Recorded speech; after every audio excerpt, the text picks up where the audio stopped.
Hello all! Today we're talking about Nightlife by Rob Thurman, the first in the Cal Leandros series. Seriously, this book makes me feel like I have a split personality. I couldn't seem to make a decision about whether I really didn't like this book or whether I really did like this book. So half the time I'm all, oh, you're so stupid. And the other half of the time it's like, haha, let's do that some more. No, seriously, really. There are a lot of things I do not like about this book. But despite all that, I still feel like I'm probably going to read the second one, and let's tell you why. So to summarize this story, Cal Leandros is half monster, half human, and his half-brother, who is all human, whose name is Nico, is really obsessed with protecting him from the monster side of the family. Their mother was a real prize. You don't have to worry about her, though, for the majority of the story, except in the interminable bits of backstory that really should not have been all up in the first chapter. No, you're doing it wrong.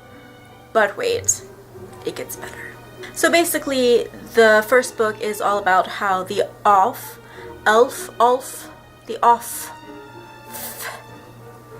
it's all about how they are after Cal because he's their little prize, and Nico is trying to keep them away from him, and they're supposed to leave New York, but they're going to stay in New York, but they're going to leave New York, but they're going to stay in New York. That's basically the first book. Oh, wait, but then they meet a guy, and that guy would be the reason that I kept reading. So, more about that. As far as the characters go, Cal, as I said, is the main character, the narrating character. He's half monster, half human. He's absolutely self-loathing. He's approximately 17, 19. I'm pretty sure that the story mentions his age a little more definitively, but I frankly kind of probably glossed over all of that. Nico, who is apparently lethal Nico, you can't go anywhere in the story without being reminded how lethal Nico is. He's all up into martial arts and probably could have been awesome in any realm of life, but he's protecting his brother constantly, every day, hassling and protecting some more. And that's Nico's life. It's awesome. Then you have the women. The women have absolutely no use in the story whatsoever. Georgina, who's a psychic, who's in the beginning and literally is in the story twice for all of 5 seconds. And then she's mentioned sort of off screen and nobody cares, but nobody cares about Georgina.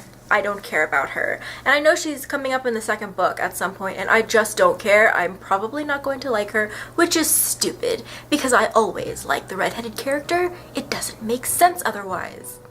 And then there's Promise, who I actually like, and it's sad that I can't tell you more about her because spoilers, but it doesn't really matter because they're not big spoilers, and since she's not in the majority of the book, like Georgie, she's in it for all of 5 minutes in about 3 separate appearances. And I'm using time as if that's a thing in a book that you use when it's not. It's really a TV thing, but we're going to mix those metaphors and it's all going to be fine. So there are several other people in this book. I use the term people loosely, but the one who saved the story is Robin Goodfellow. And if you don't know who Robin Goodfellow is, go read some myths or Shakespeare or something. What's wrong with you? He's awesome, and he's probably literally the thing that kept me from being like, I'm tired of this book, let's go take a nap. Actually, I took a lot of naps during this book, but yeah. Okay, so let me run down all of the things I couldn't stand, and then I will follow up with why I'm probably going to read the series anyway. Transgression number 1. Info dumps. No, you don't tell me all about a person's backstory over the course of 1 chapter, all up in a dream sequence, and then just be like, that's how I got here, and that's why we live like this. No, not allowed. No, just stop. Number 2, pointless dialogue. No on the constant quipping and smartassery. If the dialogue's not moving the story forward, if all it's doing is just sounding like nattering between brothers, And not even real nattering. I'm pretty sure real brothers don't talk to each other like this. If it was at least growing character between the two of them, that would be different. But it's not doing that. It's just irritating me. It sounds like a bunch of cliches written out in a row, and I'm having to read it. It gets to the point where I start skimming. But when you start skimming, you run into the problem where, ooh, am I missing something important? And could my hair please stop being all up in my glasses? Dang. Sorry. Transgression number 3. Constant reminders that characters are a certain thing. Constantly being told that characters are a certain thing instead of demonstrating that they're that thing. So Nico's lethal. Yeah, he's real lethal. You repeat that repeatedly. Exactly. No, yes. Stop saying it over and over. I get it. Nico is lethal.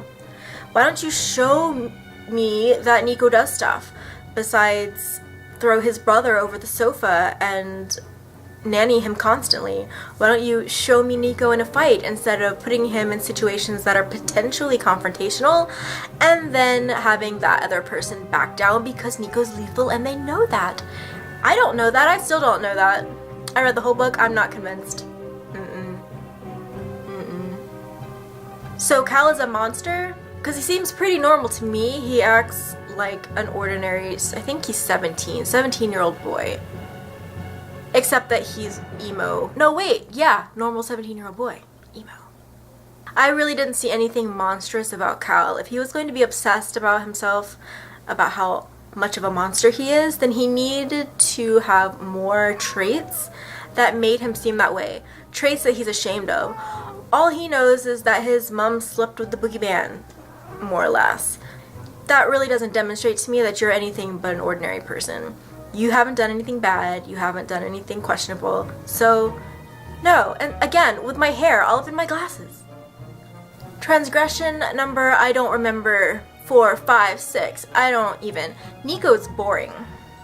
And that makes me sad because he shouldn't be boring. He should be awesome, but instead he literally has what amounts to no personality for the majority of the book. The part where he actually seems interesting is like a little clip we get of him somewhere in the middle of the story, and he's just angstified over things that have happened that I'm not going to tell you because it's actually a big deal in the story and I can't reveal. So warm him up.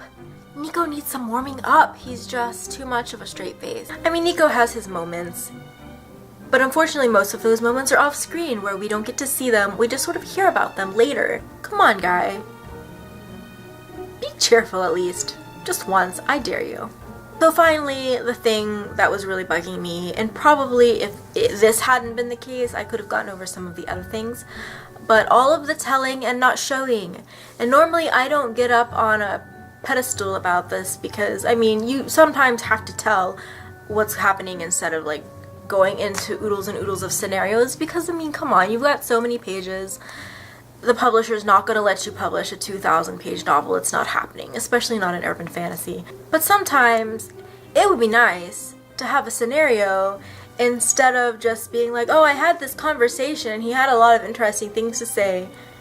Instead of showing us that with the dialogue and maybe some mannerisms so we can get to know you both better, that would have been really nice.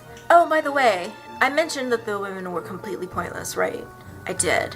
So the thing about them, and also about actually the scenes in the story being summarized instead of actually demonstrated, it makes it feel like maybe this book was longer than the publisher wanted it to be, and they were like, hey, you need to chop off about 75 pages, so do that. If that's the case, if in fact the author was made to truncate her story, then I can give a little more leeway. You better stop tearing up that carpet, sir. I don't even know what you think you're doing. My cat just lost his mind. If in fact the author was made to shorten the book, I get it. Maybe a little more. But still, rework it better. So here are the things that save the story, and also the reasons why I'm probably going to go get book 2 anyway, because yeah. So first of all, the character of Robin Goodfellow, I legitimately liked that character. And of all the characters in the book, he had dialogue that actually mattered. Or rather, he didn't just randomly say things that didn't matter. I mean, he didn't have a brother to fight with. Yes, sometimes he went on a Randy story or two, and when I say that, I mean that was sort of implied. He didn't really talk about it at length. But yeah, he actually had more purpose in driving the story forward where his conversation came in. And in general, he's hilarious, and I love him. And he actually, I felt, had more character depth than anyone else. There's this, especially a little very smallish part that you could miss if you blink. At the end of the story, I won't tell you exactly what or when or to whom he's speaking, but he has this moment where there's like a little glimmer of something that's just like, oh, dear Robin Goodfellow. And you're very sad for him, and it's like, come on, guys. Be nicer. Be nicer to Robin Goodfellow. He is a good person, and the rest of you are boring. So the other thing that saved this book for me was the second half of the story. Actually, once we got past a lot of the really pointless arguing and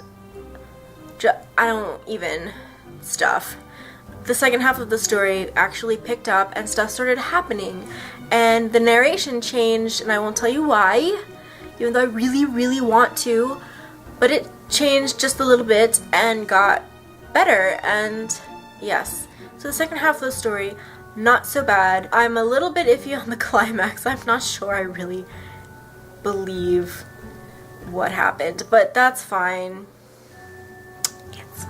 So by the time we got to the end of the story, I was just familiar with the characters. Now I know them, I'm probably going to keep thinking about them. At the very least, I need to know what happens with Robin. I need to know if his character is further developed.